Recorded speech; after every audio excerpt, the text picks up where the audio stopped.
जय हिंद। आप सभी देशवासियों को गणतंत्र दिवस अर्थात रिपब्लिक डे की ढेर सारी शुभकामनाएं। हम ये समझते हैं कि इंडिपेंडेंट डे, संविधान दिवस और रिपब्लिक डे सब में क्या अंतर होता है, इसको थोड़ा बारीकी से समझते हैं। और संविधान को 2 महीने लेट क्यों किया गया, बना के उसे लागू क्यों नहीं किया गया था, 2 महीने बाद क्यों लागू किया गया। देखिए 15 अगस्त 1947 को हम आजाद हो गए, हम अंग्रेजों से आजाद हो गए। हालांकि उस समय भी हमारे ऊपर फ्रांस का कब्जा था और पुर्तगालियों का कब्जा था। तो वो लोग पुर्तगाली फाइनली 1961 में गए हैं सब, गोवा को आजाद करके, सबसे बाद में गोवा आजाद हुआ है। तो हम लोग तो आजाद हो गए थे, लेकिन बात यहाँ ये आती है कि आजाद हम अंग्रेजों से हो गए थे, लेकिन हमारे ऊपर किसी का शासन ही नहीं था। तो हमारे ऊपर कौन शासन करेगा, ये कोई डिसाइड नहीं था। इसलिए 15 अगस्त 1947 को हम आजाद हो गए थे, इसलिए उस दिन हम आजादी दिवस, इंडिपेंडेंट डे मनाते हैं। लेकिन हम लोग के ऊपर अंग्रेज कहे थे कि हम आपको फाइनली छोड़ के तभी जाएंगे जब आप संविधान बना लेंगे तब। तो हम लोग संविधान 1946 से 1949 के बीच में बनाए, जो फाइनली बन के तैयार हुआ 26 नवंबर 1949 को। इसलिए 26 नवंबर 1949 को हम कहते हैं संविधान दिवस। तो आजाद हो गए, संविधान हो गया यहाँ पे। लेकिन जब तक ये संविधान लागू नहीं हो जाता, हम कैसे कहेंगे हमारे ऊपर किसका शासन चल रहा है। रियलिटी में देखिएगा हमारे ऊपर किसका शासन है, संविधान का।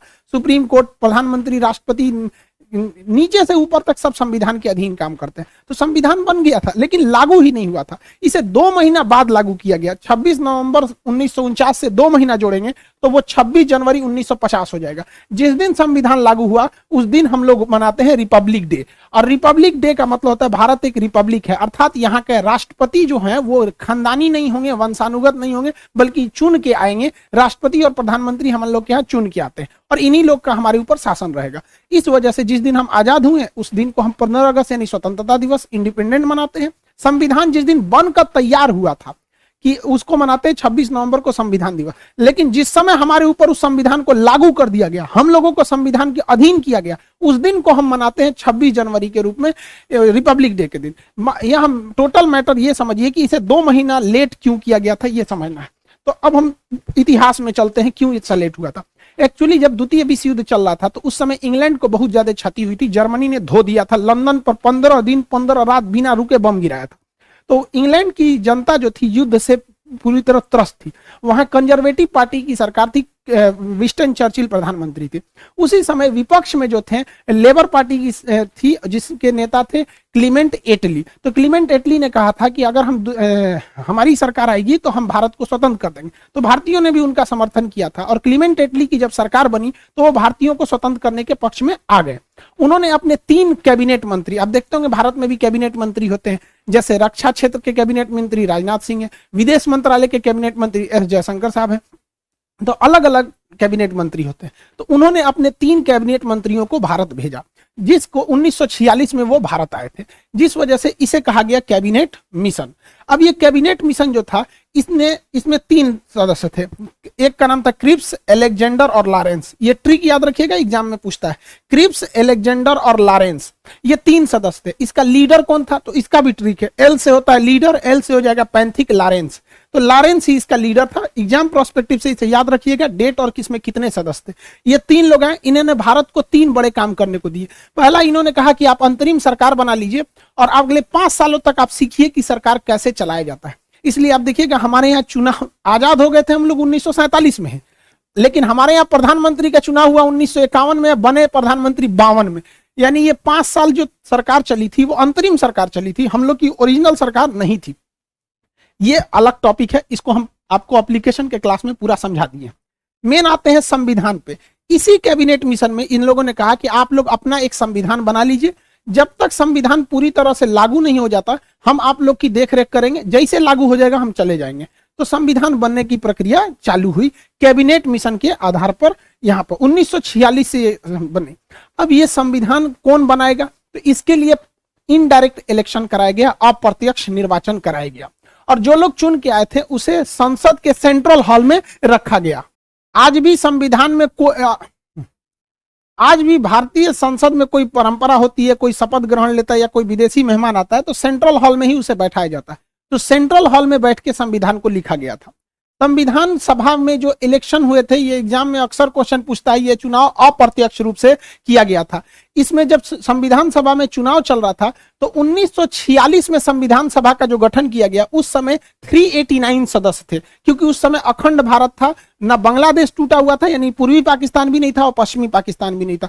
टोटल 389 लोग मिलकर संविधान को बना रहे थे। लेकिन अगले ही वर्ष संविधान भारत का विभाजन हो गया, तो जो लोग पंजाब पाकिस्तान से चुन के आए थे वो यहां से चले गए वहां पर, जिसमें सबसे प्रमुख आप लियाकत अली का नाम सुनेंगे। लियाकत अली भारत से मतलब वित्त मंत्री थे, बाद में जाकर उधर पाकिस्तान चले गए।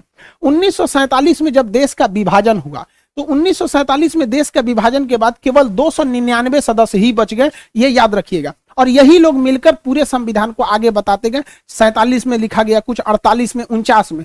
फाइनली जब संविधान पर हस्ताक्षर करने की बात आई तो 1950 तक, 24 जनवरी 1950 को जब फाइनल हस्ताक्षर हो रहा था तो कई लोगों की देहांत हो चुका था। फाइनली बचे थे लोग 1950 में 284 लोग। तो फाइनली संविधान पर जो 13 किलो का हमारा संविधान है, ओरिजिनल संविधान 13 किलो का है, उस पर जो हस्ताक्षर है वो 284 लोगों का ही है। हालांकि बचे थे इतने लोग, ये लोग तो देहांत से गए थे, जिसमें 15 महिलाएं हैं। तो सोचिए, महिलाओं के हम लोग महत्व को कभी नहीं भूल सकते हैं। संविधान बना कैसे, तो इसके लिए अलग अलग कमेटी बनाई गई और उनकी जिम्मेदारी सौंपी गई कि आपकी ये कमेटी है, आपकी ये जिम्मेदारी रहेगी। राज्यों को कैसे चलाना है, ये राज्य कमेटी है, आप बताइएगा। तो अलग अलग करके ऐसे कुल 13 समितियों को बनाया गया था। 13 कमेटी बनी थी जो सहमति से अपना डिसीजन लेती थी, सर्वसहमति से नहीं होता था। सहमति जिसमें ज्यादातर लोगों की सहमति है, वही डिसीजन को मान लिया जाता था। इस समितियों में सबसे प्रमुख जो समिति थी उसका नाम था प्रारूप समिति, इंग्लिश में कहते हैं ड्राफ्टिंग कमेटी। इस ड्राफ्टिंग कमेटी के जो अध्यक्ष थे वो भीमराव अंबेडकर साहब थे। बहुत ही विद्वान, मतलब हम क्या कहें इनकी विद्वता के बारे में, उतना शब्द ही नहीं है हमारे पास। इन्होंने पूरे कमेटियों में आपस में कोऑर्डिनेशन बनाया, कहां क्या गलत है क्या सही है उसको सुधार कराया। तो भीमराव अंबेडकर 13 समितियों में जो सबसे प्रमुख समिति थी प्रारूप यानी ड्राफ्टिंग समिति, उसके चेयरमैन थे, जिस वजह से इन्हें फादर ऑफ इंडियन कॉन्स्टिट्यूशन के नाम से भी जाना जाता है। इसके अस्थायी सदस्य भले 2 दिन के लिए सच्चिदानंद सिन्हा थे, लेकिन अस्थायी रूप से राजेंद्र प्रसाद संविधान सभा के अध्यक्ष थे। इन्हीं के देखरेख में संविधान सभा अध्यक्षता करते थे। आप बैठिए, आप अपना डिसीजन सुनाइए, इस तरह से। और संविधान सभा के जो सलाहकार थे वो बी.एन. राव थे। बी.एन. राव बहुत ही विद्वान थे। इन्होंने विदेशी संविधानों का अध्ययन करके जहां से भारत में अच्छा लगा उन्हें समावेशित किया। इनकी विद्वता से को आप ऐसे ही अंदाजा लगा सकते हैं कि इन्होंने म्यांमार के संविधान बनने में भी मदद किया था बी.एन. राव ने। इस तरह से संविधान बना। संविधान को बनने में लगभग 3 साल लग गए थे। 1946 से चालू हुआ और 1949 में फाइनली बन के तैयार हुआ था। इसे याद रखने का ट्रिक क्या है, 3 साल में तैयार हुआ था। 1 साल में कितने महीने होते हैं, 12 महीने। तो 1 साल में 12 महीने, आप 3 साल में ना 12 घटा दीजिएगा। जब आप 3 साल में 12 घटाते हैं तो बचता है 2 साल 11 महीने और 18 दिन। तो ये ट्रिक के तौर पे आप याद रखेंगे। 2 साल 11 महीने 18 दिन में टोटल संविधान बनकर रेडी हो गया था। जब संविधान बना था तो उस समय संविधान के कुल चैप्टर यानी भाग की संख्या 22 थी। ABCD जोड़ जाड़ के कभी मूल कर्तव्य डाल दिया, कभी कुछ डाल के वर्तमान में 25 हो गए हैं। जो अनुच्छेद यानी आर्टिकल थे वो 395 ही ओरिजिनली हैं। ABCD उसका जोड़ के 448 हो गया। ये आगे बढ़ते ही जाएगा यहाँ पर, लेकिन संख्या नहीं बढ़ेगी, ABCD ही करके जोड़ा जाता है। जब अनुसूची यानी शेड्यूल थे वो 8 थे। वर्तमान में अनुसूचियों की संख्या टोटल जो हो गई है वो 12 हो गई है। तो इस तरह से संविधान को बनाया गया। इतने मेहनत अपने प्रयास के बाद से फाइनली भारत का संविधान बना, जो दुनिया का सबसे बड़ा लिखित संविधान हो गया। अब इसको बन के तैयार हो गया 26 नवंबर 1949 को। इस दिन हम लोग मना लेते हैं संविधान दिवस। लेकिन इसे लागू किया गया 2 महीने बाद 26 जनवरी 1950 को। इसकी टोटल कहानी समझते हैं, इतना लेट क्यों हुआ, तो इसकी कहानी छुपी है 1929 में। कांग्रेस का हमेशा अधिवेशन होता था। फाइनल जो ईयरली मीटिंग होती थी उसे अधिवेशन कहा जाता था।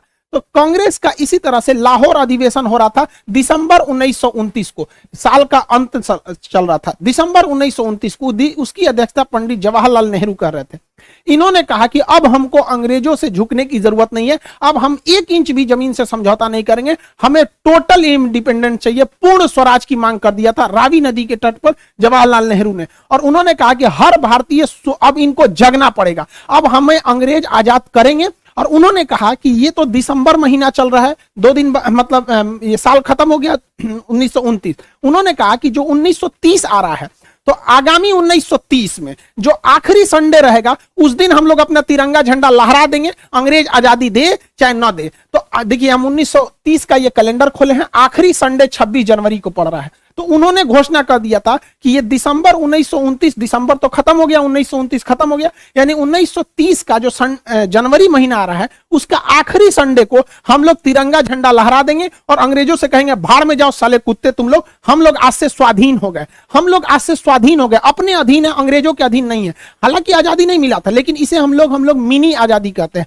मिनी इंडिपेंडेंट बोला जाता है। 26 जनवरी को हम लोग 1930 में झंडा ठोक दिए और उस दिन से हम लोग मनाने लगे स्वाधीनता दिवस। और जवाहरलाल नेहरू ने कहा था हर वर्ष इसे मनाया जाएगा और अंग्रेजों को मिर्चा लगाया जाएगा, जितने जलेंगे उतने जलाया जाएगा। तो हर साल भारतीय 26 जनवरी को क्या मनाते थे? स्वाधीनता दिवस। वो 1930 से पहला स्वाधीनता दिवस मनाए, 31 में भी बनाए, 32 में भी बनाए, ऐसे लगातार बनाते गए स्वाधीनता दिवस। इवन जब देश आजाद भी हो गया था ना 1947 में, उस वर्ष भी बनाया गया, उसके बाद 48 में भी मनाया गया स्वाधीनता दिवस, और 26 जनवरी 1949 को भी स्वाधीनता दिवस मनाया गया था। लेकिन इसी साल 19, ये तो जनवरी है, इसी साल नवंबर के महीने में संविधान बनकर तैयार हो गया। अब हो गई बड़ी दुविधा।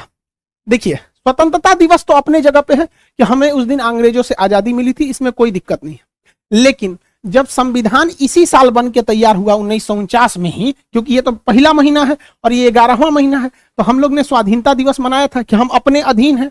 लेकिन संविधान बन गया, संविधान कहता है कि आप अपने अधीन नहीं है, आप संविधान के अधीन है। तब तो हो गया कि भैया संविधान अगर इस दिन लागू कर देंगे तब तो बवाल हो जाएगा, क्योंकि हम लोग को ये वाला त्योहार छोड़ना पड़ेगा। और जिस त्योहार को कोई पिछले 20 सालों से मना रहा हो 1930 से, कोई कैसे छोड़ देगा? इससे लोगों का इतिहास जुड़ा था। तो दिमाग लगाया गया, कहा गया कि देखिए, जब किसी के घर बेटी का बियाह होता है ना तो बहुत दुख होता है, लेकिन उसी दिन बेटा का भी बियाह रख देंगे ना तो पतो आने का खुशी हो जाता है, तो थोड़ा कभी खुशी कभी गम वाला हो जाता है। तो संविधान वालों ने देखा कि इस दिन का तो महत्व ही खत्म हो जाएगा, इसलिए दिमाग दिया गया, एक काम करते हैं, 2 महीना का तो बात है, 26 नवंबर 1949 है, एक महीना रुकेंगे तो 26 दिसंबर 1949 आएगा, और एक महीना और रुक जाएंगे तो 26 जनवरी 1950 हो जाएगा। एक काम करते हैं, संविधान को इस दिन बना लिए हैं, लागू नहीं करेंगे, लागू करेंगे 2 महीना बाद 26 जनवरी 1950 को, और ले आके एक दूसरे पे थोप देंगे, बस हो गया। यहां जो स्वाधीनता दिवस मना रहे थे उसके ऊपर चढ़ गया संविधान, और संविधान कह रहा है कि भारत एक लोकतंत्र रहेगा, ये रिपब्लिक रहेगा, यहाँ के राष्ट्रपति का इलेक्शन होगा, कोई वंशानुगत नहीं रहेगा यहाँ पर। तो ये हो गया स्वाधीनता दिवस। तो जानबूझकर इस स्वाधीनता दिवस को बचाने के लिए इसको इसके ऊपर थोप दिया गया, वरना इसका महत्व कम हो जाता, क्योंकि हम संविधान के अधीन हो जाते। तो ये था टोटल संविधान को बनाने का। तो हम लोग 26 जनवरी आज ही के दिन संविधान को लागू कर लिए, हालांकि बना लिए थे 2 महीना पहले ही। तो हम लोगों ने इसे 2 महीना इसीलिए लेट किए कि हमारा 26 जनवरी यानी स्वाधीनता दिवस बरकरार रहे। इस दिन राजपथ पर परेड होता है, इस दिन ज्यादातर हथियारों को प्रदर्शित किया जाता है, हमारी क्या क्या डिफेंस में है, क्या क्या नए नए आविष्कार है, एक तरह का शक्ति प्रदर्शन कर लीजिए, इस चीज को हम लोग कह सकते हैं शक्ति प्रदर्शन। दुश्मन डरे, देखो हम लोग ने क्या किया है, मिसाइल, तोप, टैंक सब यहाँ पर दिखाए जाते हैं। और मुख्य अतिथि के तौर पर भी बुलाया जाता है। राष्ट्रपति तो झंडा फहराते ही है, प्रधानमंत्री भी रहते हैं, तीनों सेनाओं के अध्यक्ष भी रहते हैं, और मुख्य अतिथि को भी बुलाया जाता है। ये शुरू से ही परंपरा रही है, चाहे कलाम साहब हमारे राष्ट्रपति रहे हों, चाहे प्रणब मुखर्जी जी रहे हों, या रामनाथ कोविंद साहब रहे हों, हमेशा कोई ना कोई मुख्य अतिथि आता है। इससे क्या होता है कि उस देश से हमारा घनिष्ठता को भी दर्शाता है कि हम जो करीबी देश है उसी को ही मुख्य अतिथि बनाते हैं। इस बार जो मुख्य अतिथि बनाया गया है, बुलाया गया है, बहुत ही सोच समझ के, मतलब एशिया को पूरी तरह बैलेंस करने के लिए। एशिया का ये वाला एरिया कहलाता है सेंट्रल एशिया, ये रूस से टूटे हुए हैं सर। इसमें 5 देश आते हैं, Kazakhstan, Kyrgyzstan, Tajikistan, Turkmenistan, Uzbekistan. इन 5 देशों को, ये जो 5 देश हैं, इनको संयुक्त रूप से बुलाया गया, 5 को चीफ गेस्ट बनाया गया है इंडिया में। इतना महत्वपूर्ण है कि इसके रास्ते हम लोग पूरे यूरोप में जा सकते हैं, क्योंकि ईरान के चाबहार बंदरगाह से हम रेलवे लाइन यहां ले जा सकते हैं और यहां से पूरे यूरोप में एंट्री कर सकते हैं।